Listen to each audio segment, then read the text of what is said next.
حضرت صدیق اکبر رضی اللہ تعالیٰ وردہ عنہ کے اعزازات میں سے اور آپ کے فضائل میں سے ایک بہت اہم ترین فضیلت جو میں سمجھتا ہوں کہ عام طور پر ہمارے ذہن اس طرف نہیں جاتے کہ حضرت صدیق اکبر رضی اللہ تعالیٰ وردہ عنہ کو یہ کمال اور یہ اعزاز حاصل تھا کہ آپ مزاج شناس رسول تھے. نبی پاک صلی اللہ تعالیٰ علیہ وبارک وسلم بات کریں یا نہ کریں، بہر دو صورت نبی پاک علیہ الصلوۃ والسلام جو بات کرتے تھے حضرت ابوبکر صدیق سنیں یا نہ سنیں. حضرت ابوبکر صدیق سے آ کر کوئی سوال کرتا تھا تو حضرت ابوبکر صدیق رضی اللہ تعالیٰ عنہ نبی پاک علیہ السلام کی بات سنے بغیر بالکل وہی جواب دیا کرتے تھے جو نبی پاک علیہ الصلوۃ والسلام نے جواب دیا ہوتا تھا. اکثر اوقات ایسا ہوتا تھا کہ سائل سوال لے کر جب رسول اللہ کی بارگاہ میں حاضر ہوتا تو نبی پاک علیہ الصلوۃ والسلام جو جواب دیتے وہی جواب بعین ہی، اگر وہی سوال لے کر سائل حضرت ابوبکر صدیق کی بارگاہ میں جاتا تو حضرت صدیق اکبر بعین ہی وہی جواب دیتے جو رسول اللہ صلی اللہ تعالیٰ علیہ وبارک وسلم نے جواب دیا ہوتا. اس کی ایک بہت بڑی ایک مثال تو یہ ہے کہ جب نبی پاک علیہ الصلوۃ والسلام صلح حدیبیہ کے موقع پر آپ علیہ الصلوۃ والسلام نے صحابہ کرام کو ارشاد فرمایا، اور میں سمجھتا ہوں کہ حضرت صدیق اکبر کے یقین کامل کی بھی اکمل اور اعلیٰ اور ارفع مثال ہے کہ صلح حدیبیہ سے پہلے نبی پاک علیہ الصلوۃ والسلام نے صحابہ کرام کو حکم فرمایا کہ سارے صحابہ احرام باندھیں. سب کو احرام بندھوایا گیا. نبی پاک علیہ الصلوۃ والسلام نے فرمایا کہ طواف کریں گے کعبے کا. صحابہ کرام تشریف لے گئے نبی پاک علیہ الصلوۃ والسلام کے ساتھ.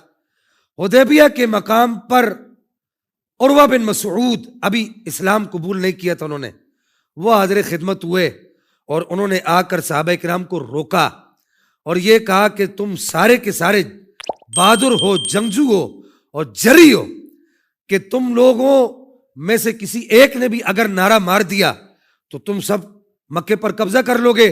ہمیں پتا ہے کہ تم نے احرام باندھا ہوا ہے، لیکن تمہاری جو ہیبت اور تمہارا جو جوش اور ولولہ ہے ہم نے وہ دیکھ لیا ہے، اس وجہ سے تمہیں اس بات کی اجازت نہیں مل سکتی کہ تم کعبے کا طواف کر سکو، عمرہ کر سکو، اس بات کی اجازت نہیں ہے.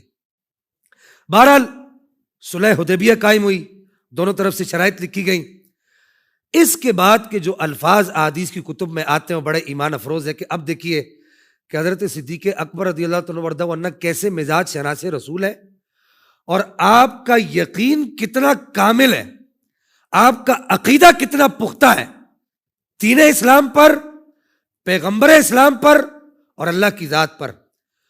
نبی پاک علیہ الصلوۃ والسلام نے جب صلح حدیبیہ ہوگی آپ علیہ السلام نے ارشاد فرمایا صحابہ کو سارے حلق کروا لو، احرام کھول دو. سب سے پہلے جو شخصیت اٹھ کر حلق کروایا، احرام کھولا اور جا کر اپنے خیمے میں وہ شخصیت بیٹھ گئی. وہ کوئی اور شخصیت نہیں تھی، وہ حضرت ابوبکر صدیق رضی اللہ تعالیٰ وردہ عنہ کی ذات گرامی تھی. آپ نے نہیں پوچھا ہے رسول اللہ ہم نے تو طواف بھی نہیں کیا، ہم نے تو صفا مروہ کی سعی بھی نہیں کی، مقام ابراہیم کے پاس 2 نفل بھی نہیں پڑھے اور ہم نے آب زمزم بھی نہیں پیا، ہم نے تو عمرہ کے جو مناسک ہیں ان میں سے ایک عمل بھی عمرہ کا ادا نہیں کیا، اور آپ آخری عمل کا کہہ رہے ہیں، حلق کروانے کا کہہ رہے ہیں. حضرت عمر فاروق رضی اللہ تعالیٰ وردہ عنہ کہتے ہیں کہ میرے دل میں یہ بات بار بار گھوم رہی تھی کہ یہ کیا ہو گیا، یہ کیا ہو گیا. حضرت عمر فاروق سے نعرہ آ گیا. نبی پاک علیہ السلام بھی اپنے خیمہ میں تشریف فرماتے. حضرت عمر فاروق گئے، نبی پاک کی بارگاہ میں حاضر ہوئے اور آ کے عرض کیا کہ بندہ نواز، اور حضرت عمر فاروق کو اپنے ان جملوں پر ساری زندگی شرمندگی رہی. آپ نے آ کے عرض کی بندہ نواز کیا آپ اللہ کے سچے رسول نہیں؟ کیا دین اسلام سچا دین نہیں؟ نبی پاک علیہ السلام نے فرمایا ہاں میں اللہ کا سچا رسول ہوں، دین اسلام سچا دین ہے. تو حضرت عمر فاروق نے عرض کی یا رسول اللہ پھر ہم کیوں دب کر صلح کریں، ہم ان لوگوں سے دب کر صلح کیوں کریں؟ نبی پاک علیہ السلام نے ارشاد فرمایا کہ میں اللہ کا رسول ہوں، میں خود کوئی کام نہیں کرتا، میں اللہ کی مرضی کے مطابق سارے کام کرتا ہوں. پھر حضرت عمر فاروق نے عرض کیا رسول اللہ صلی اللہ علیہ وبارک وسلم کیا آپ نے نہیں کہا تھا کہ ہم طواف کریں گے؟ نبی پاک علیہ الصلوۃ والسلام نے ارشاد فرمایا ہاں میں نے کہا تھا، لیکن یہ تو نہیں کہا تھا کہ اسی سال طواف کریں گے. یہ سن کر حضرت عمر فاروق چلے گئے. اب جیسے نبی پاک کے خیمے سے باہر نکلے تو سامنے ہی کچھ ہی فاصلے پر حضرت ابو بکر صدیق کا خیمہ تھا. وہاں گئے. سارے صحابہ کرام جو ہے وہ ایک اضطراب کی کیفیات میں بیٹھے ہوئے تھے، لیکن حضرت ابو بکر صدیق نے حلق کروایا ہوا اور عام کپڑے پہنے ہوئے، احرام اتارا ہوا، اور آپ بیٹھے ہوئے کھجورے کھا رہے تھے.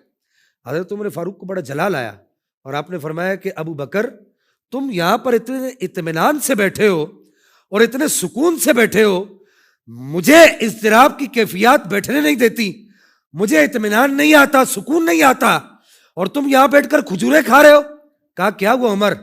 کہا کہ یہ بتاؤ کہ کیا رسول اللہ صلی اللہ تعالی علیہ وسلم اللہ کے سچے رسول نہیں؟ حضرت ابوبکر صدیق نے کہا اب دیکھیے کہ کیسے مزاج شناس رسول ہیں. بالکل وہی جواب دیں گے حضرت ابوبکر صدیق جو نبی پاک علیہ الصلوۃ والسلام نے دیا. کہا کیا رسول اللہ کے سچے رسول نہیں ہے؟ حضرت صدیق اکبر نے کہا ہاں ہے. کہا کیا دین اسلام سچا دین نہیں ہے؟ کہا ہاں ہے. تو کہا پھر ہم کیوں دب کر صلح کریں؟ تو حضرت ابوبکر صدیق نے وہی جملے دہرائے. کہا کہ وہ رسول اللہ ہے، وہ اپنی مرضی سے کوئی کام نہیں کرتے، جب تک ان کا رب ان کو حکم نہیں دیتا وہ کوئی کام نہیں کرتے. پھر دوسرا سوال حضرت عمر فاروق رضی اللہ عنہ نے عرض کی کہ یہ بتائیے کہ کیا رسول اللہ نے ارشاد فرمایا تھا کہ ہم طواف کریں گے؟ تو حضرت ابوبکر صدیق نے یہی جواب دیا ہاں فرمایا تھا، لیکن یہ تو نہیں کہا تھا کہ اسی سال طواف کریں گے. اب دیکھیے آپ حضرت ابوبکر صدیق کا رسول اللہ کا مزاج شناس رسولوں نے دیکھیے. علماء نے تو اس بات کو تسلیم کیا ہی کیا ہے، صوفیہ نے تو اس بات کو تسلیم کیا ہی کیا ہے. حضرت عمر فاروق کہتے میں اپنے خیمے میں گیا اور جا کر سوچنے لگا. میں نے کہا کہ عمر بعین ہی جو رسول اللہ نے جواب دیا منو عن وہی جواب حضرت صدیق اکبر نے دیا. تو میں نے یہ نتیجہ نکالا. اب حضرت عمر کے الفاظ دیکھیے، کہتے ہیں میں نے یہ نتیجہ نکالا، میں اس نتیجے پر پہنچا کہ عمر عمل میں تو ابو بکر سے آگے بڑھنا دور کی بات ہے، تو ایمان کی مضبوطی اور پختگی میں بھی ابو بکر سے آگے نہیں بڑھ سکا. یہ حضرت ابوبکر صدیق کی ایک تو یقین کامل کی دلیل ہے. آج ہم لوگ اس بات پر بڑے پریشان ہو جاتے ہیں کہ جی فلاں اسکالر نے یہ کہہ دیا، اس نے یہ بات کر دی، اس نے ایسے کہہ دیا، اس نے ویسے کہہ دیا. اتنے کچے ایمان اور اتنے کچے ہم نظریات لے کر بیٹھے ہوئے ہیں کہ ہم کسی کے کہنے پر کوئی اسکالر بھی کچھ بھی کہہ بیٹھے ہم اس کی بات کو جو ہے آمنا و صدقنا کہہ کر قبول کر لیتے ہیں.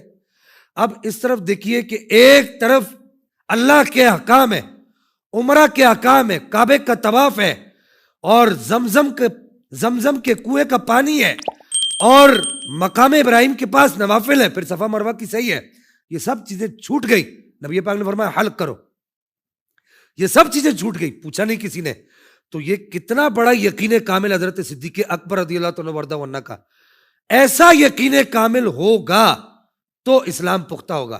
سوشل میڈیا پر اسلام کی صحیح تعلیمات جاننے کے لیے ابھی حافظ سائر قادری کا نیا YouTube channel Islamic digital studio subscribe کر لیں، اور ہاں نوٹیفیکیشن بیل آئیکن کو بھی پریس کر لیں تاکہ ہماری نئی ویڈیوز آپ تک بر وقت پہنچ سکے.